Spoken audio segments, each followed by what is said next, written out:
مناوي يزداني باكو بيادي الشعر بيادي خوشويستي سلاوێکی بەهاراوی لە شەمبە مانگی گوڵانی 400 وێکی هەتاوی و 21 یا 22 گوڵان پێم خۆشە ئەلەم بەشە لە کاناڵەکەدا یادێ لە شاعرانی ڕووناک دڵ بکەین، ئەو شاعرانەی کە چاویان نابینێت بەڵام دڵیان لە چاوی ئێمە ڕووناکترە و چ لە ئەدەبی فارسیدا و چ لە ئەدەبی کوردی گەرانی دنیادا بەشێکی زۆر لە قەڵەم لێدەران و نووسەران و هۆنەرانی ئەو گەرانە ئینسانهای ڕووناک دڵ واتە نابینان. لە ئەدەبی کوردی ئێمەدا زۆر کەسی وا هەن کە ئەسەریان دەکرێ بە دوێی هەموویان لەجێ خۆی لە ڕۆژە یاریان دەکەم.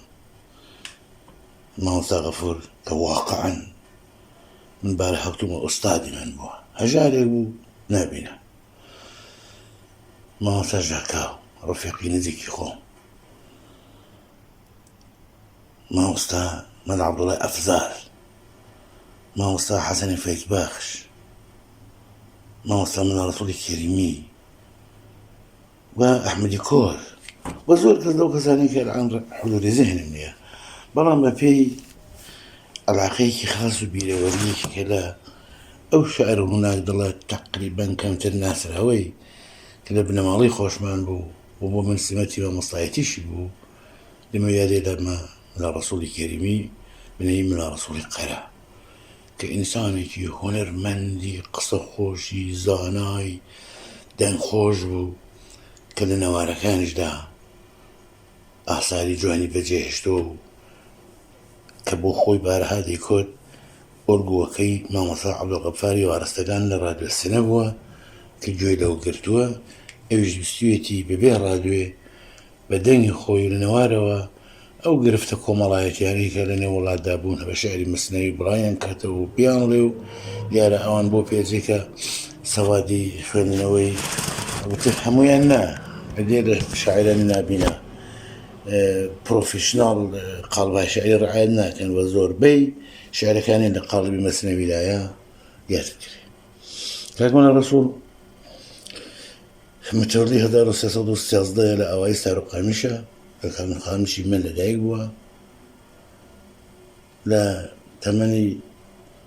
4-5 ساڵیدا هاوڕە دەگرێ، بەداخەوە بە نەخۆشی هاوڕە هەردوو چاوی لە دەست دەدا، دوایی لە ئەحمەداوە و دەرزیوەلی و قورعان دەخوێنەوە و دەبێتە حافزە قورعانێکی بێوێنە و دەنگخۆشێکی بێوێنە و بەدە خەرە گەورە دەبێت و دەوێنێ دایکوباوکێکی زۆر عاقڵدا و بەڵام دایکوباوک زۆر بۆی نامێن و سەرنجام بۆ خۆی بە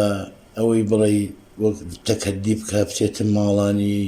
خەڵک بەدرێ خەڵک زۆر کەم. کاک مەلا ڕەسووڵ زۆرتر لەگەڵ مامۆستاکان و ئاغاکان و گەورەکانی دەوروبەر بە پێی هەم قسە خۆشی و زانایی و هەم دەنگخۆشی مەحشوور بوو، لەنێ ئەواندا دەگەڕا و هەمیشەش لیباسێکی پاک و خاوێن و زانا و توانم بڵێم پێش ئەوەی ڕادیۆ تەلەڤیزیۆن بێ کاک مەلا ڕەسووڵ ڕادیۆ تەلەڤیزیۆنی خەڵک بوو، دەچووە هەر کوێیەک ڕێزی تایبەتی دەگیرا و خەڵک دەوری کۆ دەبەوە. بە سەرنجام کاک مەلا ڕەسووڵ چەند ساڵ لەوە پێش فەوتی کرد و لە زەمانی 80 ساڵیدا و لە ئاوایی سارۆقامیش تبقی وەتەنی خۆی تبق وەسیەتی خۆی تەسلیم بەخا کرا و ئارانگاکەشی لە قەرا قەبرانی سارۆقامی لەسەر ڕێگەی کڕکرا بەو پەڕی جوانی ڕازاوەتەوە و حەیفە هەر کەس بەوێدا ڕۆی فاتحەیەک بۆ ڕۆحی دانەخا. ئەوەی کە من بەعیزە بە کاک مەلا ڕەسووڵ لێرەدا بناسێنم، یەکی خۆم وەکو کوڕی ئامۆزای ئەو، باوکی من ئامۆزای ئەو بوو و سەوادم بوو، شێعرم دەزانی و عەلاقەی زۆرمان بە یەک بوو، ڕەفەقەت و دۆستایەتێکی ئەجگار زۆر بوو بە یەکەوە بوومان و قسە خۆشەکانێکی کە هەڵی دەگرن بۆ کاتێکی دیکە. بەڵام شێعرێکی هەیە من هەمیشە مەدحی بووم لە وڵاتی ئێمە کە لەسەر چۆم دەژین بانەمەڕ هەبوو، مانگی بانەمەڕ مەڕیان لە قەراقی چۆم دەخست نەدەهاتەوە ماڵێ. تەبعەن بێری و شیر دۆشەکانیش هەر کەسێک جامە شیری خۆی هەڵدەگرت و دەچوو لەسەر چۆم مەڕەکەی دەدۆشی و معمولا بەیەکەوە ئەکسەرەن هەڵفەڕینێکیش تێدا بوو پێکەنینێکیش و سەحنەیەکی جوان و کاکسەران قورآن و کچان دەچوون لە ڕێگەی بانەمەڕ تووشی یەک دەبوون و سەحنەیەکی زۆر عاشقانە و جوان بوو ئەوەم پێ سەیرە کاک مولە ڕەسوول بە بێچاوی ئەوەی چۆندیوە ئێستا بە شێعری بانەماڕ یادێ کاک مولە ڕەسوول دەکەین و لە بەرنامەکانی دواییدا لە شاعرانی نابینا و ڕووناکدەڕ دووبارە زۆرتر کەڵگوەردەگرین بەتایبەت دوای ئەم کاک مولە ڕەسوول بەرەوەی مامۆستا مەناقەوەری دەباغی دێکە ئینشاءڵڵا حتمەن گوێبیستی بن بەڵام جوێکەرم بۆ شێعری بانەمەڕ کە زۆر جار بە دەنگی خۆی دەیکرد دەنگێکی حەماسی خۆشی پێوە بوو بەڵام لێرەدا بەداخەوە من ئیمکانەتەم نییە کە دەنگی بۆتان بنێرم ئەی خودا چەندم پێ جوانە مەڕ کە دەنوێ لە کێوی پۆلپۆلکی جۆڵان کۆبن خەندەیان بێت لە لێوی ئەو وەزنە مەفعول و فاعیلەتن کاتێک کە دێن بەڕێدا ئاهستە نەرمە نەرمە ئەڵەی خەرمانی گوڵە تکەی عارەقەی گەرمە وەرن سەیر و سەفاکەن بریقیان دێ لە دوور سرنج لە ئەودی منە تێکەڵ بووە زەرد و سوور ئەخە نابینای کە هیچ کاسووری نەدیوە هیچ گازەردی نەدیوە لێم دەپرسی دەمکرد مەسەلەن ئەوانەی کورد لە خەڵکم بیستەوە بەڵام بە بیر و بڕۆی خۆم دەزانم سوور جوانە سەوز جوانە دیارە بە قسەی خەڵی لە زەهنی خۆمدا تەسەوەرێکم هەیە ئەوانە دەبینم ڕێگەیاندا چەند بە گۆڵ ئەڕۆن مەنزڵ بە مەنزڵ ڕازی نهانی یەکتر بۆ یەک دەکەن دەردی دڵ ئارزوی قەلبیان وایە مرادیان بەبێ حاصڵ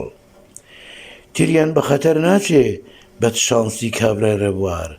سیخمەی ئاڵ و کەسک و سەوز گردن تەڵای دەسە و شار دەویان پارچەی ئەتڵەسی ڕوومەت گوڵی یاسەمین ئەڵەی خاسە جەیرانن قاس بە قاس و پێکەنین ئەی ئەنگوستیلەی نەقورە ئەی پرپرەی سەرگۆنە سەیرێک ئەڕۆن لەسەر خۆ هەر وەک مراوی سۆنە گوارەی مەنگۆڵەی قەدیم کوڵەنجەی مەخمەری حەورەنگ چاوپڕ لە کلە سەبحانی هەمیشە حازر بۆ جەنگ کەوشی پاژنە مێشولە دەسرەی سرکەیی قاچاغ ژیانی وام قەت ناوێ پڕ بێ لەومەر هەموو داغ شێخی سەنعان کە وێڵ بوو مەزهەبی لابوو بەتاڵ هەر شتێکی وەهایدی چووە بەربەراز حەو ساڵ لە چەند جێگە دەسەگرن هەڵپەرکی و شایلۆغانە شتێکی تاریخیە قەت نابێ بە ئەفسانە چارەکەی کە تانچینی کراسی زەڕی مسقاڵی بەرهەڵبێنەی ڕاست و چەپ بێری قۆڵی هەڵماڵی کە گەینە جێی مەعمولی مەشهور بە تاقەدارە هەروەک سینمای حافظ فیلمی لە چەند ئاکارە لەلایەک شی دەدۆشن لەلایەک پایزە و سەحەر لەلایەک هۆرەی جافی لەلایەک قاقای دڵبەر بڕوانە ئەو مەڵبەندە وەک باغی کوردستان منزەرەیەک دڵگیرە شادن دۆست و دەستگیران ئەڵەی مانی کەحلانن تیشکەڵان و باڵا بەرز هەر وەک بڕنۆی ڕەوغەندار جەوهەریان دەڕژێتە عەرز ئەڵەی لەعل و مەرجانن ئەنتیکەتر لە لیرە هەرچەند ئاخری عومرمە خۆزگەم بەو جامە شیرە ئەینێنە سەر تەقفی سەر هەنگاوانێن بەرەو ماڵ ئەڵەی کەوی بەڕۆژن ڕشتویانە خەت و خاڵ قەدرێک ئەڕۆن ئەڕەقسن ئیسێک لەبەر پشولان ئەڵەی مەحبوبەی چینن خەرامان هەی خەرامان کەرمی بەداخەوە ناوینی سینگی مەرمەڕ هەر وەک پارتیزانی کورد بووی دەچوویە جەبهەی شەڕ ئەی نەفسی بەزمەلازم ڕجام وایە مەتۆرە هەڵوا هەڵوا دەم شیرین خورماش لە بەغدا زۆرە یادی کاک مولە ڕەسوول بەخێر و شعرەکانیشی چاپ کراوە بە هێمەتی کاکەریمی کوڕی و بەندەش ئاسوود پێشەکیم بۆ نووسی و ئیشەڵا ڕۆژێ هەر و دەرفەت بێت کە لە وەختی خۆی دەچون کاک مولە ڕەسوول نیشتمان پەروەرێکی یەکجار بێوێنە بوو جگا زۆر تند بۆ شعرە میلیەکانی هێشتا ئەو جۆری لازم بڵاو نەکراوەتەوە هیوادارم ڕۆژێک دەرفەت بەرەخسێ و تەواوی شعرەکانی بگاتە دەستی خوێنەرانی ئێوە هەموو لای بە خودای گەورە گوران دەستپێرم و هیوادارم ئینشاءڵڵا لەم بەرنامەش کەڵکتان وەرگرت بێ